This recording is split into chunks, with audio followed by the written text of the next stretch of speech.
What's going on, y'all? This is Jordan with Betterman Productions. Today we're going to do a little piece on what to ask at the parent-teacher conference. I know some of y'all are a little bit intimidated going to the schools, talking with the teachers, trying to learn about your your child's progress. Well, today I'm going to talk to my man Justice Rajee, very involved parent, also works in the school, so he's the educator too. He's going to break down a little bit of the parent-teacher process for us and give us some advice on what to ask when you go to meet with your kid's teacher. So let's check him out, see if he's home. He should be here. I just called him. Hey, my man. what's up? What's going on? What's going on, man? Let's do this. Let's do this video. You see me rolling down the block, baby, I'm just grinding. Baby, I'm just grinding. I'm just grinding. What do you see as like the whole purpose, the point of the parent-teacher conference, and what should a parent be looking, and what do you look to get out of it when you go?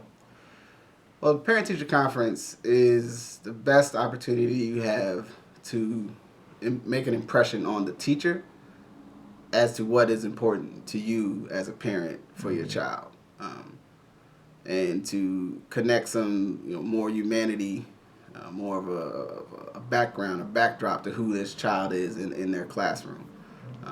Whether they're positive or negative, whatever experience the teacher has with your kids is the experience that they have. And the only other things they have to inform that is, well, what is their parents saying? What do maybe other people in the school that are working with that student say, especially if they're having a negative situation with your student, but also if they're having a positive situation. It's the only way that they get to know you, really. And depending on the structure of your school, you may only have one or two of those a year. A lot of times teachers aren't always, if your students are doing well, able to chase down the parents that are doing well, of kids who are doing well, to say, oh, your kids are doing well and here's how great they are. So sometimes they can get overloaded with kids that aren't doing well, and so they have to spend more energy and attention on that. So either way, your presence impacts the way the teacher is going to work with your student or understand what's happening with your student, or in need of needing interventions, either for more challenging work or work that catches your student up or gets them in a better position. That positive relationship between you and the teacher helps to make that easier.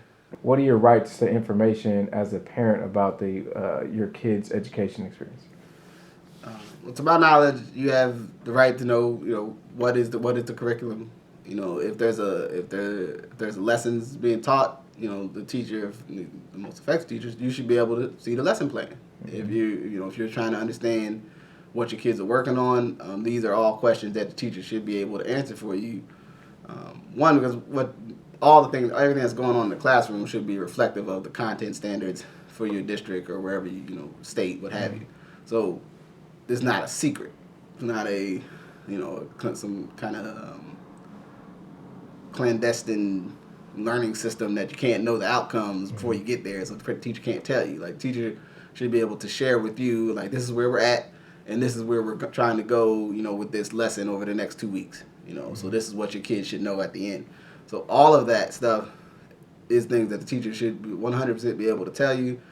If you ask them about their discipline, angle plan, or how they handle behavior in class, they should, even if they maybe don't have a specific name for it, but there are specific different structures, and most districts now have some kind of behavior plan that they're trying to implement across the school, just so that you have more consistent outcomes. 3 or 4 kind of, most important questions that every parent should ask at the parent-teacher conference. What would those be?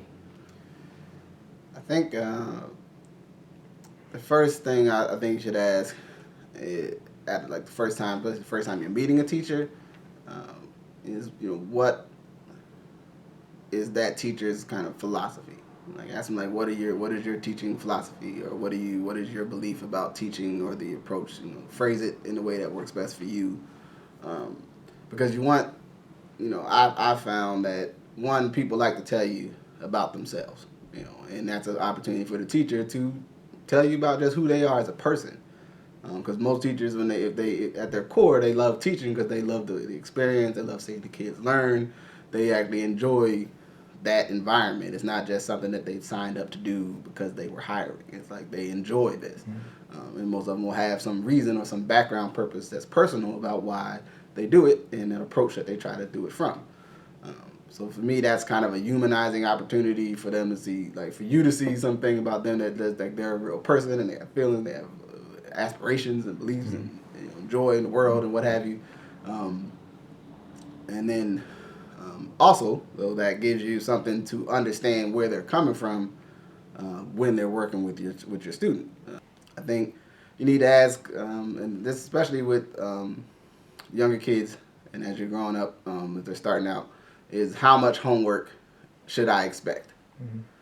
Because then that time, depending if your kids are in some type of after school program or if they do the homework when they get home, as a parent, it gives you some amount of expectation of what your kids should be doing when you guys get home in the evening. If the kids are playing games or outside doing whatever fun things kids do, you can look and say, well, how much time did they spend on this work, or did they do any homework today? Did I see them read? Did I, so that you start setting up a structure for yourself as to what the educational environment is like for your kids within your own home. If you can ask a question that kind of gets to some way around their cultural competency or their comfort, make sure it's somewhat reflective of the school you're in. If you're in a school where your kids are a really vast minority, like one or two kids of your background in the classroom, ask the teacher about that. Like, what is their comfort level with that? How do they think about that? How do they approach that? I wish I could give you just like the crystal clear way to ask it, but I think it's something you got to say it from your own words, and however it comes out is how it comes out, and how they respond to it is how they respond to it. But what you want, the intent there is that they have some idea that you're aware that, okay, yes, I know there's only 2 other black kids in this class, and you as a teacher may have the best intentions in the world to not have those kids have a negative experience, but it could still happen. You know what I mean? And in the other direction where maybe 50%, 60% of the class is African American or whatever your particular background is, there could still be content that's coming at an angle where it's not maybe really still not necessarily positive, or the kids may have a more negative reaction. Whatever it is, you want to make sure that teacher has thought about this, that they've took some time to think about the culture and the background of my kids that I'm teaching